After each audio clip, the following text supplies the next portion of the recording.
సాయంత్రం పూట పిల్లలు ఏవైనా స్నాక్స్గా అడిగితే మాత్రం ఇలాగా హెల్తీ స్నాక్స్ అయితే తయారు చేసి పెట్టండి. ఇది మసాలా బఠానీ చాలా యమ్మీగా అయితే ఉంటుంది.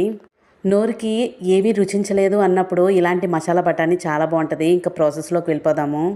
ఇలాగా వైట్ బఠానీ అయితే తీసుకోవాలండి. నేనైతే ఒక 2 కప్పులు బఠానీ అయితే తీసుకుంటున్నాను. ఒక 6 అవర్స్ బిఫోర్ అయితే నానబెట్టుకోవాలండి. అలా అయితేనే బాగా నానుతుంది. 6 అవర్స్ 7 అవర్స్ దగ్గర అయితే ఉంచుకుంటేనే బాగా నానుతుంది. అలా అయితేనే కరెక్ట్గా ఉడుకుతుందండి.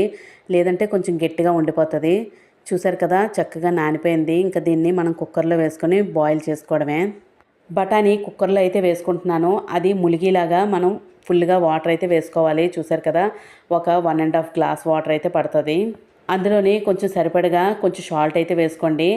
చాలామంది బేకింగ్ సోడా వేస్తారు. అస్సలు వేయకండి, చాలా మెత్తగా ఉడికిపోతుంది. అన్ని బఠానీలు ఒకలాగా ఉండవు, పేస్ట్ అయిపోతుంది. చూసారు కదా, 5 విజిల్స్ అయితే కరెక్ట్గా సరిపోతుందండి. అంతకు మించి ఎక్కువ వేయించకండి.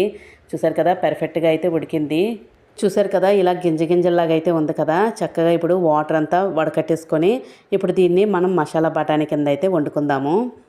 పాన్ పెట్టుకొని కొంచెం ఆయిల్ అయితే వేసుకొని అది మరిగిన తర్వాత కొంచెం ఆవాలు, జీలకర్ర అవి కొంచెం ఫ్రై అయిన తర్వాత అందులోని మనం ఉల్లిపాయలు, పచ్చిమిర్చి అలాగే కరివేపాకు కట్ చేసుకున్నాం కదా, అవి కూడా వేసుకొని చక్కగా ఫ్రై చేసుకోవాలి.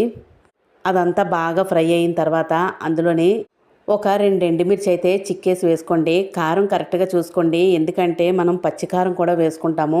అలా అయితే మంచి టేస్ట్ అయితే ఉంటుంది. నెక్స్ట్ వచ్చేసరికి 1 స్పూన్ అల్లం వెల్లుల్లి పేస్ట్ అయితే వేసుకోండి. అది పచ్చివాసన పోయినంత వరకు చక్కగా ఆయిల్లోని ఫ్రై చేసుకోండి.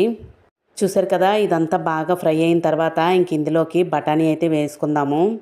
బఠానీ అంతా పోపులోని కలిసేలా కలుపుకున్న తర్వాత ఇప్పుడు ఇందులోని అసలైన ఇంగ్రీడియంట్స్ ఇదే మంచి ఫ్లేవర్ టేస్ట్ అయితే ఇస్తాయండి. ఇప్పుడు 1 స్పూను పచ్చికారం అయితే వేసుకోండి. మీరు కారం అయితే చూసుకోండి, పచ్చిమిర్చి ఎండుమిర్చి వేసుకున్నారు కదా. నెక్స్ట్ 1 స్పూను సాల్ట్ అయితే వేసుకోండి, చూసుకోండి సరిపడగా స్పూన్ అయితే వేసుకోండి. నెక్స్ట్ వచ్చేసరికి నేను చికెన్ మసాలా వేసుకున్నానండి. మీ దగ్గర గరం మసాలా ఉన్నా వేసుకోవచ్చు. నేనైతే చికెన్ మసాలా వేసుకున్నాను. చూసారు కదా, అంతా ఫ్రై అయిన తర్వాత మంచి టేస్ట్గా అయితే ఉంటుంది. ఇది సాంబార్ కాంబినేషన్లోనూ బాగుంటుంది. అలాగే ఈవినింగ్ స్నాక్స్ కింద పిల్లలకి కూడా పెట్టచ్చు. ఇలా అయిన తర్వాత ఒక ప్లేట్లోకి తీసుకొని అందు మీద ఉల్లిపాయలు వేసుకొని నిమ్మకాయ వేసుకుంటే ఇంకా బాగుంటుంది.